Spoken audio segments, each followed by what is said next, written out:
Shabono, por Florinda Donner.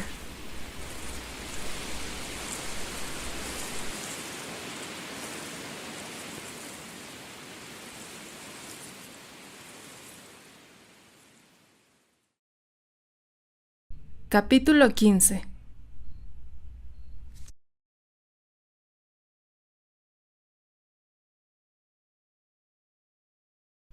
Nunca descubrí dónde vivía Porihuariwe, el hermano de Angélica.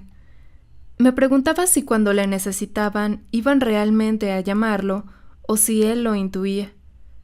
Nadie sabía si iba a quedarse en el Shabono unos días o varias semanas. Había algo tranquilizador en su presencia, en el modo en que cantaba a los jécuras por la noche, pidiendo a los espíritus que protegieran a su gente, especialmente a los niños, que eran los más vulnerables de todos, de los encantamientos de un Shapori maligno.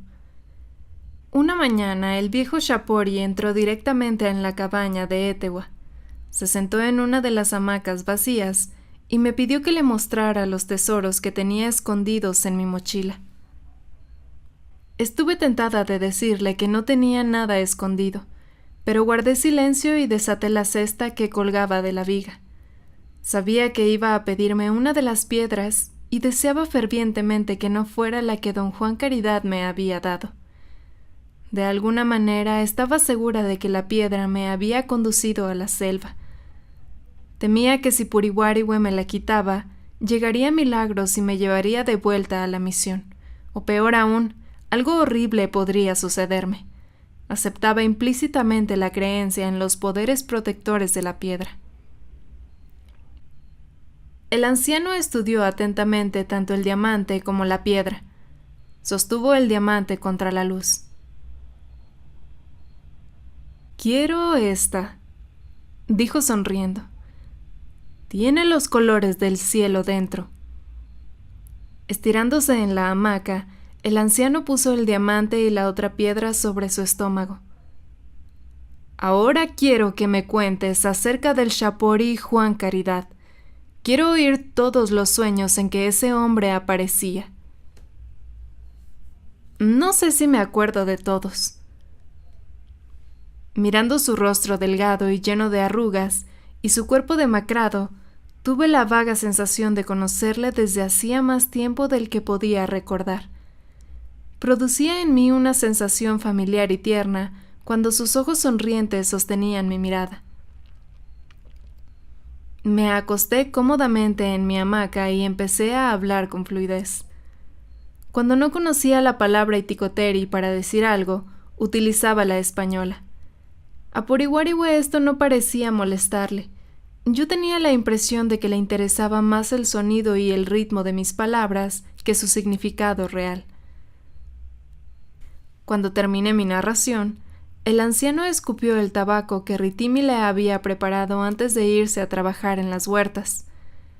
Con voz suave, me habló de la mujer chamán que ya había mencionado Kamosiwe.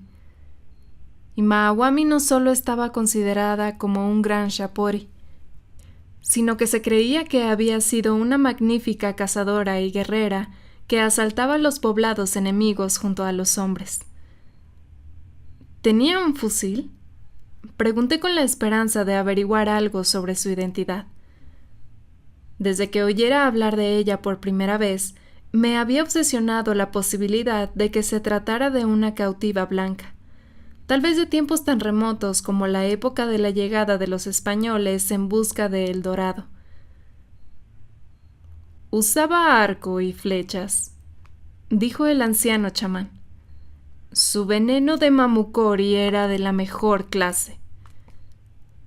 Aunque intenté formular mi pregunta de diversas maneras, me fue imposible averiguar si Imahawami era una persona real o un ser que pertenecía a una época mitológica. Lo único que el Shapori estaba dispuesto a decirme era que Imahawami existió hacía mucho tiempo. Yo tenía la seguridad de que el anciano no intentaba eludir mis preguntas. Era muy común que los iticoteris se mostraran vagos acerca de los acontecimientos pasados. Algunas tardes, cuando las mujeres ya habían preparado la última comida del día, Purihuariwe se sentaba junto al fuego en el centro del claro. Jóvenes y ancianos se reunían en torno a él. Yo siempre buscaba un sitio en su proximidad, porque no quería perderme ni una palabra de lo que decía. Con tono lento, monótono y nasal, hablaba del origen del hombre, del fuego, de las inundaciones, de la luna y el sol. Algunos de estos mitos me eran ya conocidos. Sin embargo, cada vez que los escuchaba, era como si se tratara de una historia distinta.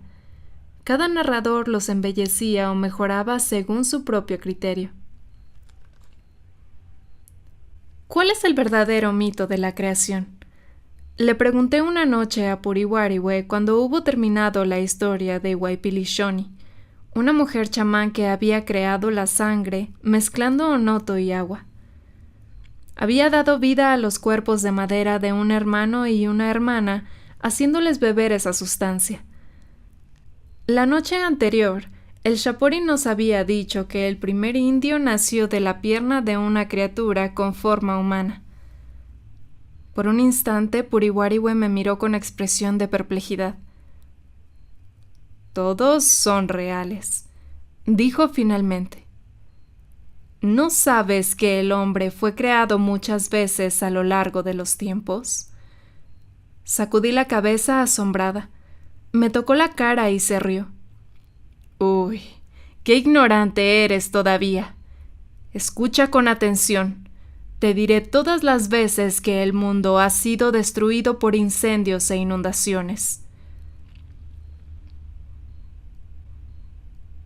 Unos días más tarde, Purihuariwe anunció que Shorowe, el hijo mayor de Iramamowe, debía ser iniciado como Shapori.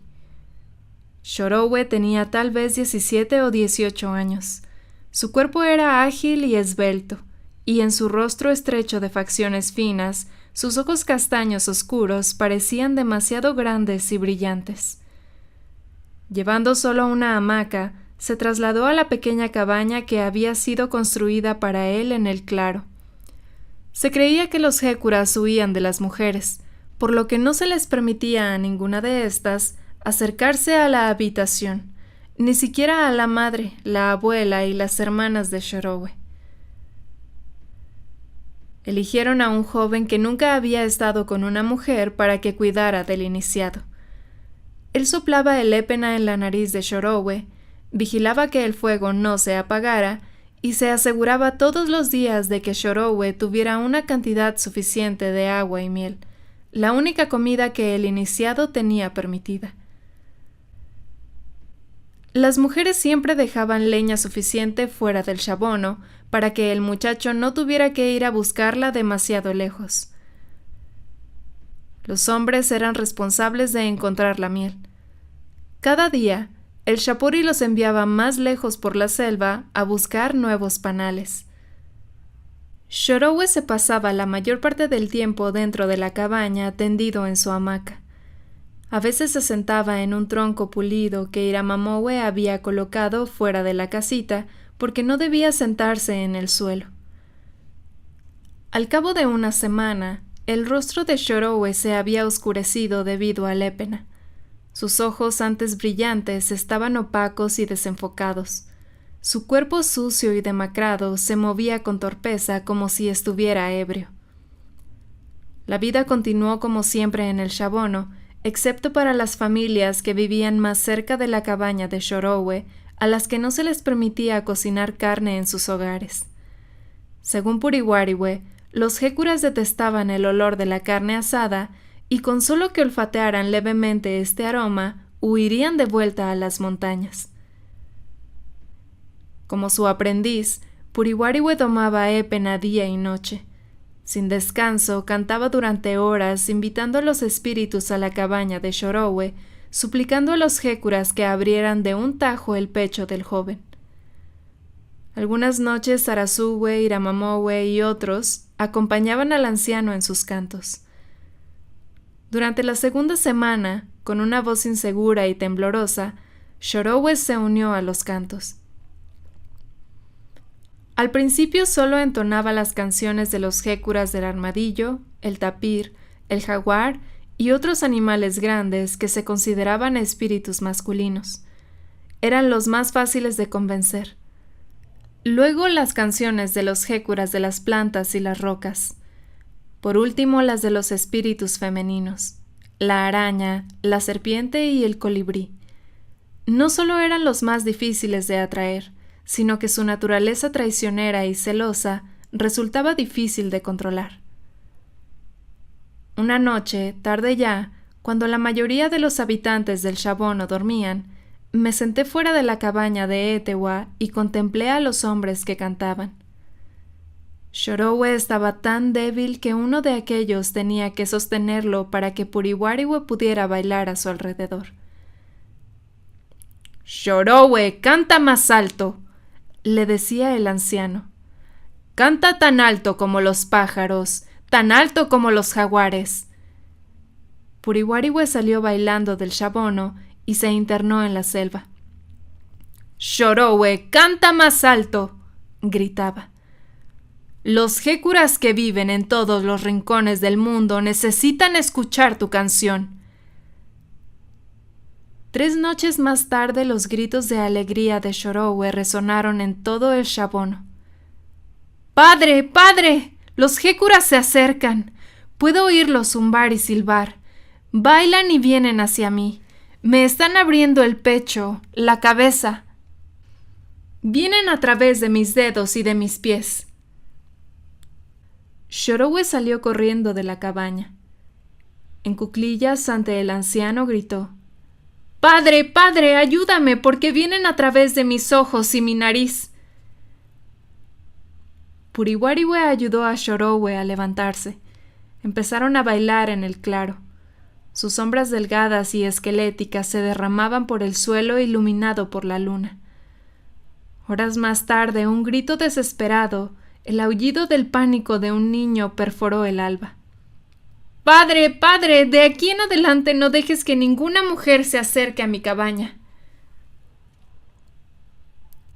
«Eso es lo que dicen todos», murmuró Ritimi saliendo de su hamaca. Atizó el fuego y enterró varios plátanos entre las brasas. Cuando Etehua decidió que lo iniciaran como Shapori, yo ya me había ido a vivir con él. La noche en que le suplicó a Puriwariwe que no dejara a ninguna mujer acercársele, fui a su cabaña y expulsé a los jécuras. ¿Por qué? La madre de Etehua así me lo aconsejó. Tenía miedo de que él se muriera. Sabía que a Etehua le gustaban demasiado las mujeres y que nunca se convertiría en un gran Shapori. Ritimi se sentó en mi hamaca. «Te contaré toda la historia». Se instaló cómodamente contra mí y empezó a hablar en un murmullo bajo. La noche en que los jécuras entraron en el pecho de Etehua, gritó igual que Shorowe ha gritado esta noche. Los jécuras hembras son los que producen tanto ruido. No quieren a ninguna mujer en la cabaña. Etehua sollozaba amargamente esa noche, gritando que una mujer malvada había pasado cerca de su cabaña. Me sentí muy triste cuando le oí decir que los jécuras lo habían abandonado. ¿Etehua llegó a saber que fuiste tú quien estuvo en su cabaña? No, nadie me vio. Si Puriwariwe lo sabe, nunca se lo dijo, pues él sabía que Etehua nunca sería un buen Shapori. ¿Por qué fue iniciado entonces? Siempre hay la posibilidad de que un hombre se convierta en un gran Shapori. Ritimi apoyó su cabeza en mi brazo. Aquella noche muchos hombres se quedaron cantando para que los jécuras volvieran, pero los espíritus no tenían ningún deseo de volver. Huyeron no solo porque Etehua quedó manchado por una mujer, sino porque temían que él nunca fuera un buen padre para ellos. ¿Por qué se mancha un hombre cuando va con una mujer? Los Shaporis se manchan. No sé por qué, pues tanto los hombres como los Shaporis disfrutan de ello. Creo que los Hécuras hembra están celosos y tienen miedo de un hombre que goza de mujeres con demasiada frecuencia. Ritimi continúa explicando que un hombre sexualmente activo tiene pocos deseos de tomar épena y cantar a los espíritus. Los espíritus masculinos no son posesivos. Se contentan con que un hombre tome el alucinógeno antes y después de una cacería o un asalto. Yo prefiero tener por marido a un buen cazador y guerrero que a un buen shapori, confesó. A los shaporis no les gustan mucho las mujeres. ¿Y qué ocurre con Iramamowe?, pregunté. Está considerado como un gran shapori, pero tiene 2 mujeres. Uy, eres tan ignorante. Te lo tengo que explicar todo. Ritimi se rió. Iramamowe no duerme a menudo con sus 2 mujeres. Su hermano menor, que no tiene mujer propia, duerme con una de ellas. Ritimi miró a su alrededor para asegurarse de que nadie nos escuchaba. ¿Te has dado cuenta de que Iramamowe muchas veces se va solo a la selva? Asentí. Pero así lo hacen los otros hombres. Y también las mujeres. Ritimi me imitaba pronunciando mal las palabras tal como yo lo había hecho. Me era muy difícil reproducir el tono nasal correcto de los iticoteris, que acaso se debiera a que solían tener tabaco en la boca. No es eso lo que quiero decir. Iramamowe se va a la selva para encontrar lo que buscan los grandes shaporis. ¿Qué es? La fuerza para viajar a la casa del trueno. La fuerza para viajar hasta el sol y volver vivo. He visto a Iramamowe durmiendo en la selva con una mujer, confesé. Ritimi se rió suavemente. Te diré un secreto muy importante, susurró. Iramamowe duerme con una mujer en la forma en que lo hacen los shaporis. Se lleva la energía de la mujer, pero no le dan nada a cambio. ¿Tú has dormido con él? Ritimi asintió, pero a pesar de lo mucho que la presioné y le supliqué, no quiso explicarme nada más. Una semana más tarde, la madre, hermanas, tías y primos de Shorowe empezaron a lamentarse en sus cabañas. ¡Anciano!, gritaba la madre. Mi hijo ya no tiene fuerza. ¿Quieres matarlo de hambre? ¿Quieres matarlo de falta de sueño? Es tiempo de que lo dejes en paz. El viejo shapori no prestó atención a sus gritos. La noche siguiente, Iramamowe tomó épena y bailó ante la cabaña de su hijo. Alternativamente saltaba muy alto o se arrastraba a 4 patas, imitando a los feroces rugidos de un jaguar. Se detuvo de pronto. Con los ojos fijos en un punto situado directamente delante de él, se sentó en el suelo. ¡Mujeres, mujeres, no desesperéis!, gritó con voz fuerte y nasal. Shorowe tiene que quedarse sin comida unos pocos días más. Aunque parece débil y sus movimientos son torpes y se queja en sueños, no se morirá. Levantándose, Iramamowe se dirigió a Puriwariwe y le pidió que soplara más épena en su cabeza. Luego volvió al mismo lugar donde estuvo sentado. Escucha con cuidado, me aconsejó Ritimi.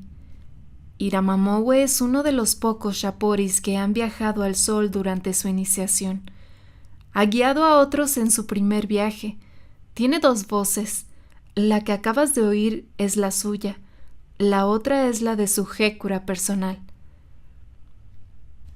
Ahora las palabras de Iramamowe surgían de lo hondo de su pecho. Como piedras que rodaran por un barranco, las palabras se amontonaban en el silencio de la gente reunida en sus cabañas. Acurrucados y juntos, en una atmósfera pesada de humo y expectación, apenas parecían respirar. Sus ojos brillaban de anhelo por lo que el hécura personal de Iramamowe había de decir, por lo que iba a ocurrir en el mundo misterioso de los iniciados. Mi hijo ha viajado hasta las profundidades de la tierra y se ha quemado en los ardientes fuegos de las cavernas silenciosas, dijo Iramamoue con su atronadora voz de Hécura. Guiado por los ojos de los Hécuras, ha sido conducido a través de telarañas de oscuridad, a través de ríos y montañas. Le han enseñado las canciones de los pájaros, los peces, las serpientes, las arañas, los monos y los jaguares. Aunque sus ojos y sus mejillas están hundidos, es fuerte. Los que han descendido a las cavernas silenciosas y ardientes, los que han viajado más allá de la neblina de la selva, volverán con su Hécura personal en el pecho. Ellos serán guiados hasta el sol, a las luminosas cabañas de mis hermanos y hermanas, los Hécuras del cielo. Mujeres, mujeres, no gritéis su nombre. Dejadlo continuar su viaje. Dejadlo separarse de su madre y sus hermanas para que pueda alcanzar ese mundo de luz que es más agotador que el de la oscuridad. Fascinada escuchaba la voz de Iramamoue. Nadie hablaba, nadie se movía, nadie miraba nada que no fuera su figura, rígidamente sentada ante la cabaña de su hijo. Después de cada pausa, su voz se alzaba a un tono de intensidad más alto.